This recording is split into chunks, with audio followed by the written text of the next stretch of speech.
Hollywood, California. I worked on Hawaii Five-0, where I was the main villain for 2 seasons. I worked on Days of Our Lives for 4 years. I played Paul Narita. That's where Alex, his mom, and I became best friends. And I'm currently the first Asian American lead of a Star Wars franchise. On Star Wars Resistance, airing on the Disney Channel, I play Kazuda Xiono. Now, some of you may know these shows, which I appreciate you watching. And from that, you might know a little bit about me. But what many of you don't know about me is that no matter how proud I am of my accomplishments in the entertainment industry, there's nothing cooler to me than being the son of a military veteran. My father was in the Navy, where he retired after 25 years of service as an E-8 senior chief while stationed at Point Mugu military base. So when my father was on active duty, he worked on the USS Midway during his deployment at the Yokosuka military base in Japan, and he was also deployed on the USS Tripoli in San Diego on 32nd Street. So I always thought, man, I have such a unique life. I'm different than everyone else. I was given the opportunities to be successful in my life because of my upbringing around the world, and that was because of my dad's service in the military. I mean, I got to live all over the world and make amazingly unforgettable memories. So I was born in Oak Harbor, Washington. I have no memories of that place, but some of my earliest memories were in the Philippines. We lived off-base military housing. There were monkeys that were running through our backyard. I saw King Cobra come up and spread its hood. Me and my sister, coming from a neighbor's house, we would jump over this, what we thought was a log, but it was actually this big boa constrictor. Crazy animals in the Philippines. But, you know, when those monkeys were in our backyard, we learned not to feed them, and they would go away, because they're very, very mean. So that's a good life lesson that can be applied to many things, like unwanted house guests. Don't feed them. Now, I remember living in Japan with my grandparents and sumo wrestling in my underwear with my cousins. I never feared a wedgie after that. I remember living in Meridian, Mississippi. That was back in 1990. I was 5, and coming home from school one day, I had a black eye. And I asked my mom, what's a chink? And she looked at me and she said, without blinking an eye, you're not a chink, you're a Jap. You go back out there, you tell them, I say it right. I was like, all right, so I went back to school and I told them, hey, I'm not a chink, I'm a Jap. I came back home, had another black eye, but my mom was proud of me. We moved soon after that. From there, I moved to San Diego, back to the Pacific Ocean. Beautiful sun, waves, roller skating, Mission Beach. Living there, I remember thinking, man, this is a big elementary school, kids of all races. It's beautiful. I'm loving this. I found a 4-leaf clover. I knew, man, for the rest of my life, I'm going to be lucky. I love this. Well, that was short-lived. We moved soon after that. Again, from beautiful weather San Diego, we moved to Imperial Valley, also known as Death Valley. It was hot. I remember driving into town. The AC in the station wagon was running high speed, and we're sweating up a storm. I said, Mom, Dad, can you guys please open the window? They opened that window, and a wave of hot air just flew in and hit us all. It was terrible. And I thought, oh my gosh, this is supposed to be luck. I look out the window and I see a sign that says, welcome to El Centro, where the sun spends the winter. We spent 5 years there. But I learned to love it. Imperial Valley became home. I had friends, I played sports, I fit in. The heat wasn't so bad after that. However, we moved again. This time we moved back to cool weather, Ventura County, famous for their strawberry fields. Now, I was excited for a new start in beautiful Oxnard, California. In 1999, I read a report that said Ventura County sold over $220 million worth of strawberries. Now, can you imagine when we opened the windows of our car how much manure I smelled? But hey, you know what? I didn't care. I was excited for a new start. We moved from the desert to the ocean side, and we moved there in the middle of my sophomore year in high school, so I was a little awkward. Puberty had hit hard. I was a little weird. I trimmed my bowl haircut to a really cool spike look. I was all about making a new image for myself. It was a great place for me to finish high school. I listened to rap, play basketball. I fit in. I fit in well, and I had Jinko jeans, those big oversized jeans. I don't know if you guys remember those, terrible. But that was my uni childhood in a nutshell. So most people, when you ask them, where are you from? They say, I was born and raised in a little town in the Midwest. If you ask them if they've ever moved, they say, we moved from this street to that house down the road. Maybe they've moved once or twice in their lives, but typically they've never left their hometowns, let alone the United States. Most people have a small group of friends that they've known their entire lives, best friends from kindergarten through high school, all their developmental years. They'll be so close with their friends, they'll grow up together and be at each other's weddings.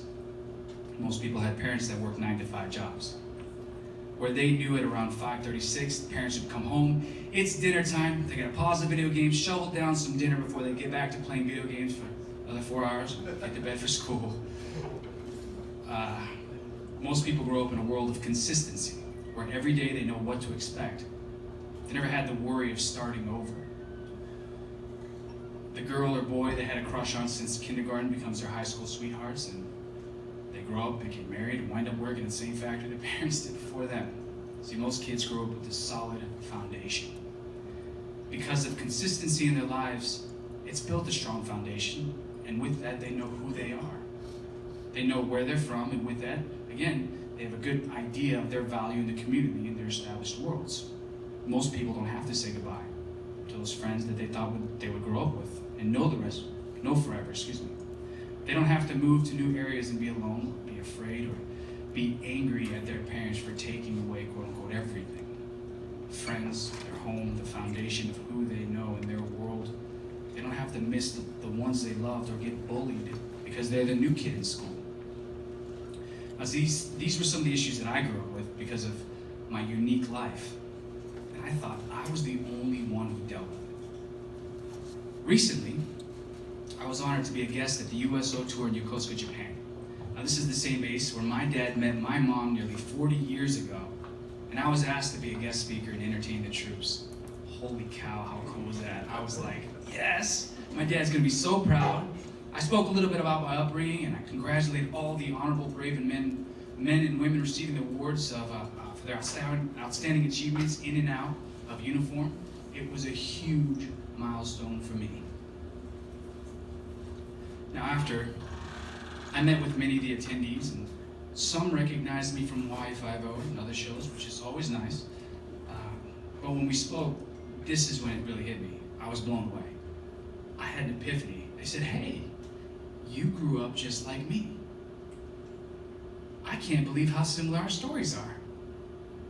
I'm also half Japanese and half white, and my dad was in the Navy, and we lived in the same places as you. That's amazing. We're the same. And I said, no, wait a second. How's that possible? I thought I was unique. I thought I was different. That's when I realized being a child in a military family, your upbringing isn't so unique. I mean, it's unique to a stereotypical civilian upbringing, but many military families move just like I did. They get stationed in different locations every 2 to 5 years, just like my family did. And that's when I understood so many others felt the way that I did growing up. Military families are faced with different types of challenges, different than the common upbringing. Now, it's hard to put in words when you're a kid.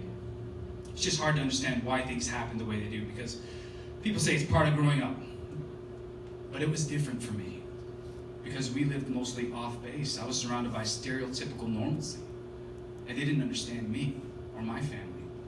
When I was young, I didn't understand why my dad was gone. I just knew he needed to work. But work for other parents meant that they'd be home at 5 or 6. Work for my dad, that meant he'd be deployed. And he's not coming home for a few months. And we don't want to talk about worst case scenario. That's a scary thought as a kid. And I felt like I was alone with my thoughts. You're told to be strong for your mom and your dad, no matter how hard it gets, and always smile and be respectful.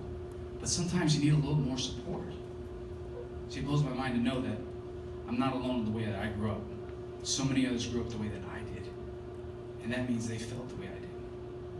So the statistics, 1 in 3 children with a deployed parent is at high risk for psychological issues. I pulled this off here. Here's the website. Depression is seen in about 1 in 4 children. Academic problems occur in 1 in 5 children. 37% of children, parents feel less or not confident that their children's school is responsive to the unique aspects of family life, military family life, Outpatient mental health visits provided to children of active duty parents doubled from 1 million to 2 million between 2003 and 2008.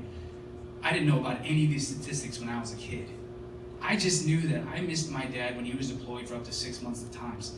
And to think that I'm not unique, that others grew up the same way I have, it changed my mentality. And when I read the Comfort Crew's mission statement, it put into words what I felt as a child. I never knew that so many others felt as I did. Customized comfort kits. These are provided to needing families all over the world, giving them the creative or physical outlet to help children cope with psychological issues. A specific DVD, a journal for self-expression, a keepsake box, a plush toy.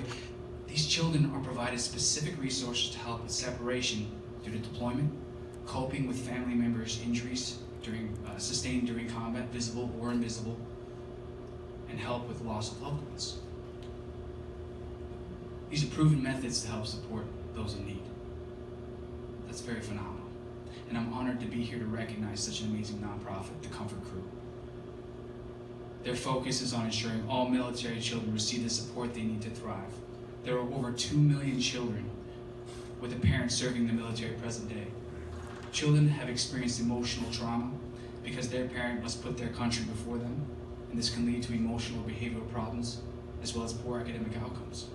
The Comfort Crew has found ways for these children to receive support and proven resources to connect and build resiliency in the face of extraordinary challenges. I love what you guys do, absolutely. What makes tonight so special is that this event highlights what can happen when a meaningful idea is met with an important support system. Families across the world are given the support they need because of the faces that you see around you. Yes, I'm a proud military brat. And it's still the coolest thing to say, that I grew up the son of a Navy veteran. Does that make me unique? Yeah, it makes me very unique. But it also means that I am the same as all the children with the parents serving the military. It means that if I can be successful, so can they. So can everyone with the parents serving the military. All children with the parents serving uniform can be successful. This is one of the reasons I'm so honored to be supporting the Comfort Crew, because they are providing families with the support their children need to reach their highest potential in life. The Comfort Crew reminds these amazing, resilient families that they are important, that they matter, and their selfless, courageous parents who are serving love them dearly, so much so that they're laying their lives on the line to protect their futures and all Americans. So we are here to celebrate and to give back to those in uniform by protecting what is most valuable to them, their children.